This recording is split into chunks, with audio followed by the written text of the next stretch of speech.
Welcome back. Continued power cuts are hurting businesses already buckling under the country's fragile economic conditions.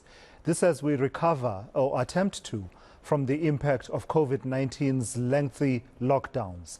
Well, it is hoped the shake-up of the Eskom Board will turn things around at the power utility.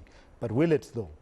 The South African Chamber of Commerce and Industry says the current system of appointing boards and CEOs is broken. For more on this, I'm joined now by the SACCI president, that is Advocate Mtho Xulu.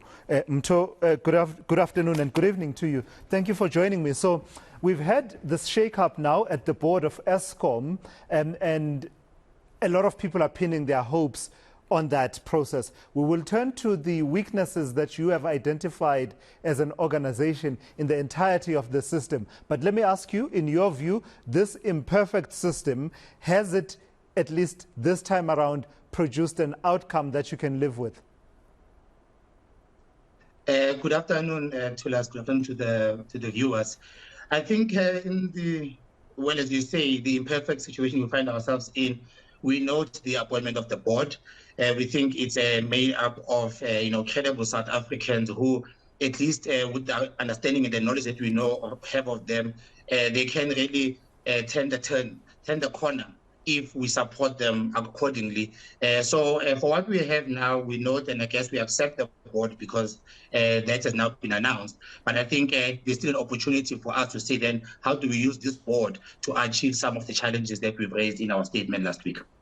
Taking that slightly further then, are you convinced that this board shake-up will begin to turn things around at Eskom? In other words, did we have a board problem, or did we have problems beyond the board, and it doesn't matter whom you put in that board, you will remain with these problems?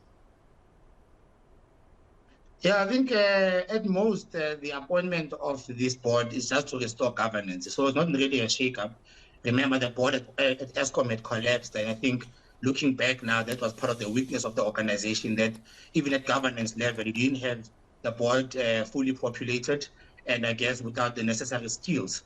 So this is really just maybe a symbolic and a necessary governance intervention to say, at the very least, let's have a fully fledged board that can help us to really deal with the challenges of Eskom and also start taking accountability of what is necessary. So it's a good starting point, but we want them to drill down further down now, because the previous board simply proved to be unable to hold anyone accountable, or also to lead the organization into a new direction. So the hope with this one is that the board is a starting point, and when looking at the CVs, we want them to be given the independence and the support to really get down to the root causes of the challenges at Eskom.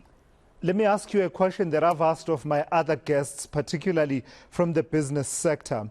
How important is it? A lot is being made around the fact that these members of this new board, these members of this new board, many of them have experience in engineering and energy policy, etc. How important is that, also considering the fact that while they have this experience, they won't necessarily be going power station to power station on a daily basis and checking up on what the power station managers are doing? That's left to the executive management to follow through with the lower structures of management. But how important is it that they possess, many of them, these skills? Well, it's vitally important for boards to have at least a great understanding of the business that they are running and the industry in which they find themselves in. Because the danger of a board that does not know what industry they're operating in, they are likely to take any report that they get from power stations and not understand and be able to analyze exactly what is being reported to them. So you end up with a board that is just compliant with the various governance prescripts without fully understanding the business. And the skills are important, because then they can quickly take a decision on what needs to be stopped and what needs to be resourced properly, without it becoming a crisis. So even though they may not necessarily go to power station, we hope that they will design mechanisms that hold power station managers and those teams more accountable, and hopefully with their skills and the knowledge that they have, they'll be able to determine what is correct and what is false coming out of those organizations. Because there are instances, if you know, in the previous board where the board members didn't seem to understand the basics of what it takes to generate power. They didn't understand the components of a power station. They didn't understand the structuring of various transactions that make power stations work. And if you don't have that knowledge, I mean, you accept any report that you get because you are none the wiser. But if you have people who understand the industry, we are hoping that their governance and their leadership and their critical analysis will be able to chart the way forward for Eskom. In the statement that you released on Thursday, I pick up a particular tone and emphasis on the importance of the review and assessment, performance assessment, going further than just the board. And if I read correctly there, you would have wanted this process to go beyond the board, but to include those who do the appointments, those who appoint the boards. In other words, it needed to go to the political level. What do you mean by that? Yeah, what we are raising for the country to really reflect on is whether the structure of appointing boards is still the correct model for us to continue with. I mean, and as you say, we think innocently a shareholder representative would have been expected to be able to carry through the task. But over the past decades, with the deterioration at governance level at boards, it is also becoming clear that the relationship and the ability of cabinet members to appoint boards is becoming more and more complex, because whenever we go back to them to engage exactly where the business are or the businesses are sitting, they do not quite understand how we got here. And they believe that the board has been put in place and therefore that board should work. And what we are calling for is that let us be a bit more scientific in how we identify and regulate the performance of boards, because we believe that the cabinet members themselves have wide-ranging skills and may not really understand the business that it takes to run, for instance, an Eskom. Now, to expect a minister and a cabinet at that level to be able to give us the right leadership, I think we are asking for trouble. And the results are there to show that in the previous few years, those boards that have been appointed through the process, I mean, their performance, leaves a lot to be desired in a lot of the organizations, Eskom being the biggest example.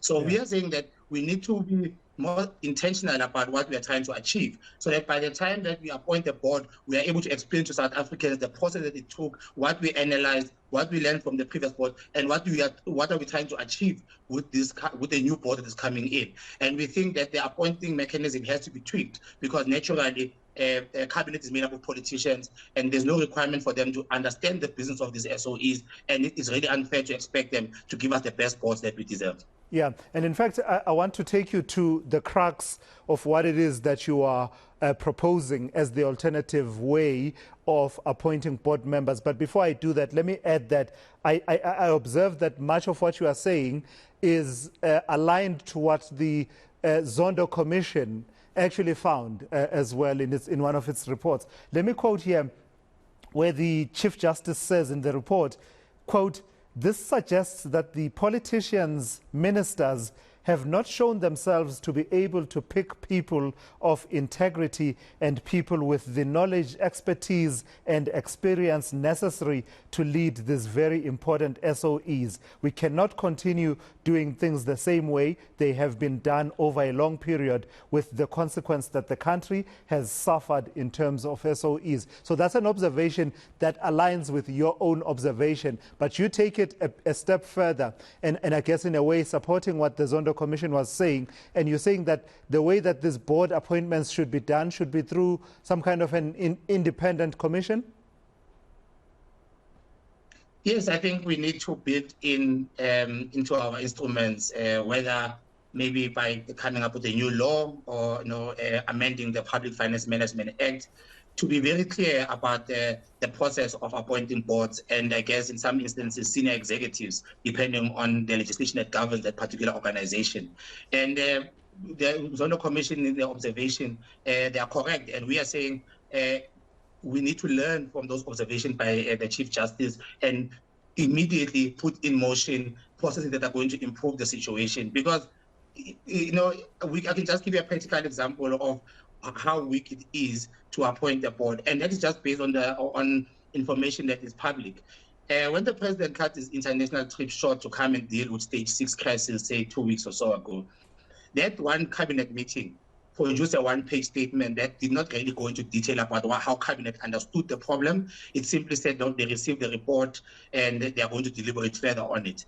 And then on Friday, we got a statement from DPE that just simply announced the appointment of a new board and gave us names. So in between, you don't get a clear sense that cabinet really committed themselves to a process to understand exactly where the problems are and what they are seeking to achieve with this new board. So throwing names to the problem without really giving us a clear understanding that you appreciate the problem and you have a sense of the solution, it is the weakness we are debating. So that independent board we are calling for will be able to give us those kinds of reviews, and it will be a more science-based approach in how we structure organizations so that you can better manage what you expect of the board.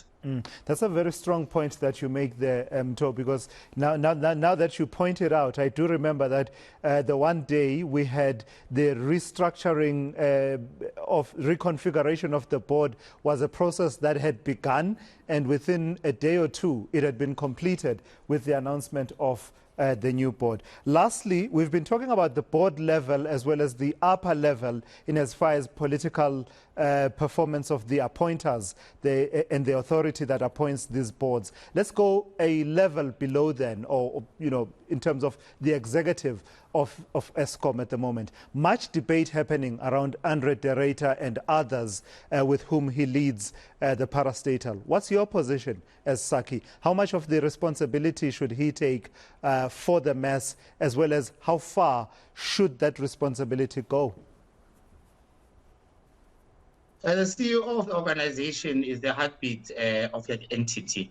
And I think all the problems that are at Eskom naturally have to be placed at his door. So you cannot say that he bears less responsibility. He is the CEO, he's the face of the organization. He is meant to implement the strategy of the organization and be able to be smart enough if a turnaround is needed. So definitely we are in these levels of blackouts because of the management team that he leads. But what we are saying as SACCI in terms of his future, we are saying that the board needs to be given the independence to determine his performance and give us confidence as South Africans if they want to continue with him by being clear of what they expect of him. And if they do a review and they feel that he falls short of what they are trying to achieve, they must also have the independence to appoint their own CEO, because the purview of the appointing of the CEO and the oversight and the measurement of their performance should be left to the board. So there's no way that you say you can separate Andre from the crisis that we have at Eskom,